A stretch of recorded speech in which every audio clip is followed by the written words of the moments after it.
All right, let's dive right into this. Welcome to today's Explainer.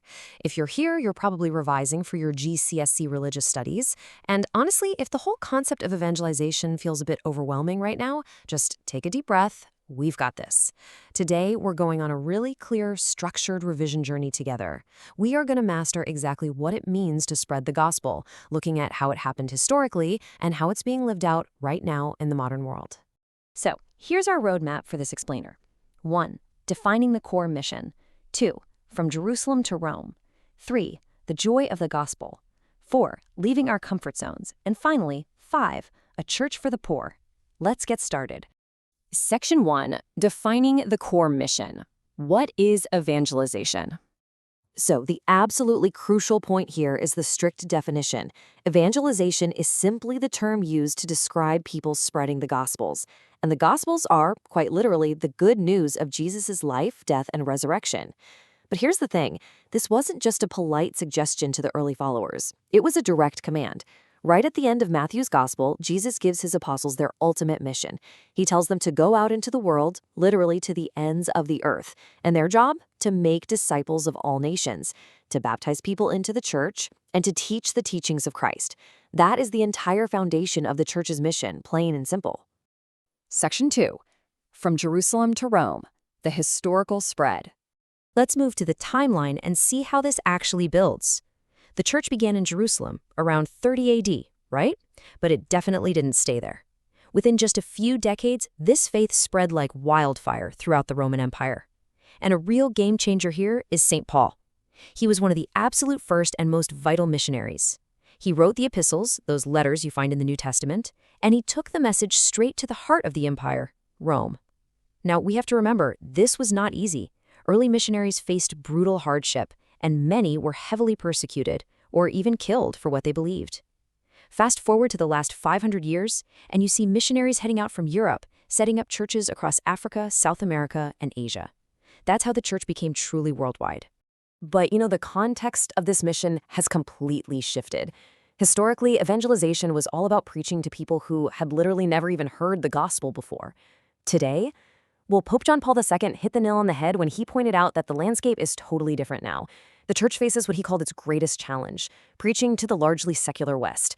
In these places, people have already heard of the Gospels, they know the stories, but they just aren't really interested anymore. There's this deep disinterest, and Pope John Paul II urged that the church absolutely cannot back down. They have to keep pushing to preach the gospel, especially to these disinterested groups. Section 3. The joy of the gospel. Pope Francis's vision. All right, jumping into the modern day. In 2013, Pope Francis dropped this incredible letter to the world, an encyclical called Evangelisation, which translates from Latin to the joy of the gospel. This is such an essential text. The whole theme is about how the church needs to approach evangelization in our modern world. Francis is basically saying, look, the very beating heart of the Christian message is love for one another. That love has to be the driving motivation to share the gospel, to actually help the poor, and to fight for social justice.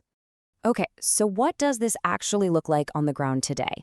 For your notes, Francis outlines how local parishes and communities are vital. First, parishes must be genuinely welcoming places. Second, they need an outward-looking approach.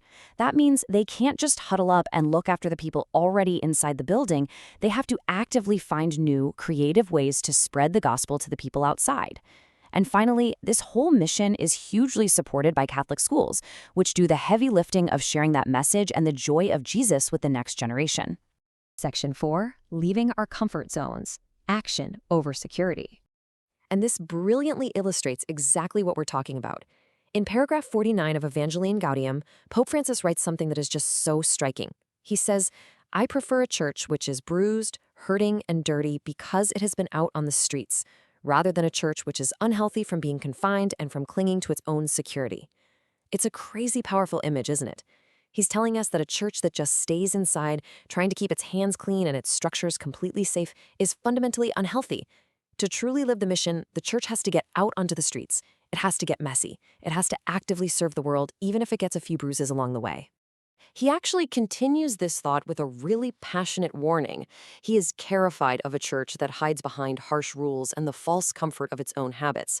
He's saying, what is the point of staying safely closed off, acting like harsh judges of everyone else, while literally right outside the door, people are starving? He reminds us that Jesus never tired of saying, give them something to eat.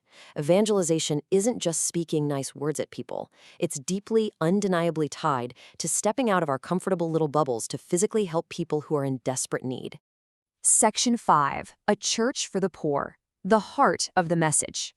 So, who exactly is this bruised and dirty church supposed to serve first? Pope Francis spells it out super clearly in paragraph 48. When the church goes out, it's not supposed to run straight to its wealthy neighbors or comfortable friends. The mission targets very specific, vulnerable groups. Above all, it targets the poor and the sick, the despised, the overlooked. He specifically lists the homeless, the addicted, refugees, indigenous people, and the elderly. The big takeaway for your exams here is that the church is explicitly called to serve those who literally cannot repay the favor. Now, what's really interesting here is the profound why behind all this service. Why target the poor? Pope Francis roots this directly in the actual historical life of Jesus. Think about it. Salvation came from the yes of a lowly maiden from a tiny town. Jesus was born in a manger, surrounded by animals, just like the poorest families of the time. When his parents went to the temple, they offered turtle doves, which was the specific offering meant for people who couldn't afford a lamb. God and Jesus intentionally made himself lowly and poor. So the logic is, to actually follow him, the church itself has to be a church that is poor and exists for the poor. Which brings us to the absolute core motivation of everything we've talked about today. Paragraph 264 of Evangelii Gaudium basically says the number one reason for evangelizing is simply the love of Jesus that Christians have already received. Once someone experiences that salvation, they are urged to love him even more. And how do they show that? By sharing it. Giving the gift of salvation, making Jesus known to other people. That is considered the absolute greatest, most precious gift a Christian could ever give. It is the ultimate act of Christian charity. I want to leave you with this really powerful, provocative question straight from Pope Francis. When you sit back and ask, why would anyone step out of their comfort zone, risk getting bruised, and get their hands dirty serving the marginalized just to share the gospel? He asks, what kind of love would not feel the need to speak of the beloved? It really challenges you to think deeply, doesn't it? Evangelization isn't just a chore. It isn't just a historical timeline you have to memorize for your GCSE. Fundamentally, it's an active, lived expression of love. Keep that in mind as you review your notes. Thanks so much for joining me on this explainer, and seriously, best of luck with your revision. You're going to do great.